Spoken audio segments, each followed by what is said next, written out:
I had the opportunity to do my internship with Vaughan Soccer Club, coaching children 6 to 12 years of age at the grassroots level. The focus of soccer at the grassroots level is not on competition and intensive training, but rather on fun and physical activity. In addition to coaching these young children, I also participated in a Train the Trainer program where I mentored 16 to 18-year-old boys who aspire to coach. As I thought about and prepared for my internship, I felt that my experience as a soccer player, coupled with my learning thus far in the B.Ed program, would form a good foundation to build upon. While sports and academics are not often thought of as comparable, I anticipated that there would be parallels with the pedagogical techniques and approaches associated with teaching and coaching, which leads me to my learning goals. Beginning the internship, I sought to teach children the fundamentals of the game of soccer. Just as teachers use the curriculum to inform their teaching practice and establish expectations, there are also fundamental skills and rules to soccer that guide the game and coaching process. I tried to frame each training session around one or more of these fundamentals.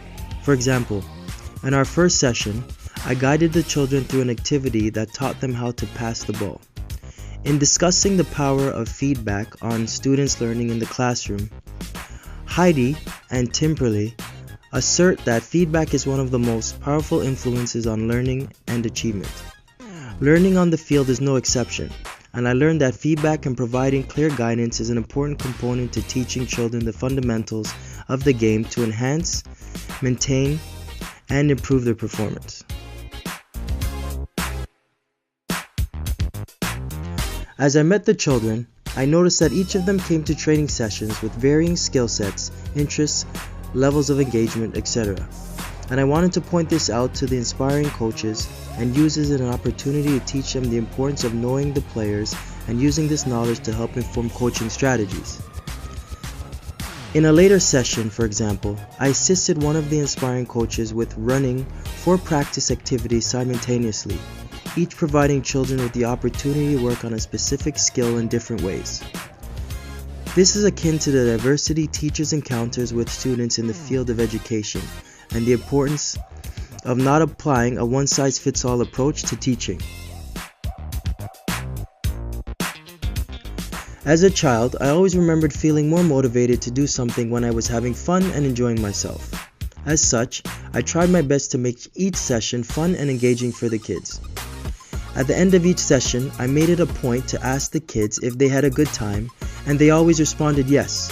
So whether they were just trying to make me feel good or not, I'll take it.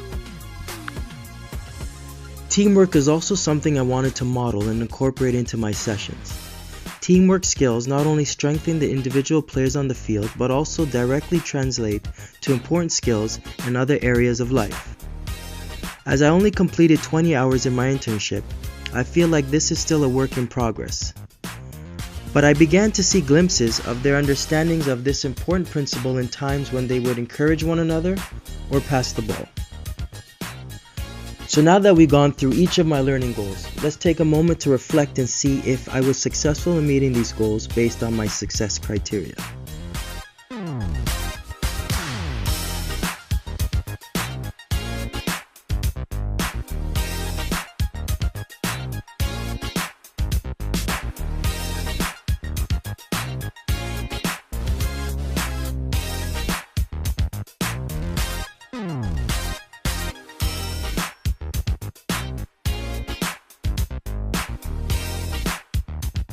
My internship with the Vaughan Soccer Club has given me the opportunity to explore an alternative to classroom teaching. As I reflect on my experiential learning experiences, my greatest takeaway is tangibly experiencing that the principles I've learned through teaching go beyond the classroom and can transcend various disciplines. My internship has also provided me with valuable insight from my inquiry paper, reaffirming the value and importance of physical activity for children. During one of my practicum placements, I worked with the principal and another TC to help develop a recess program for students. It was to address some of the behavioral issues we were observing amongst the students, specifically during unstructured times, like lunch and recess. My internship experience has provided me with valuable insight for next steps I can take back to my classroom, so I can further develop or enhance such a program to include sports and some form of physical activity in the school. I am thankful for the opportunity, and moving forward, I hope to continue to grow as an educator, always thinking of innovative and creative ways to engage students both in and out of the classroom.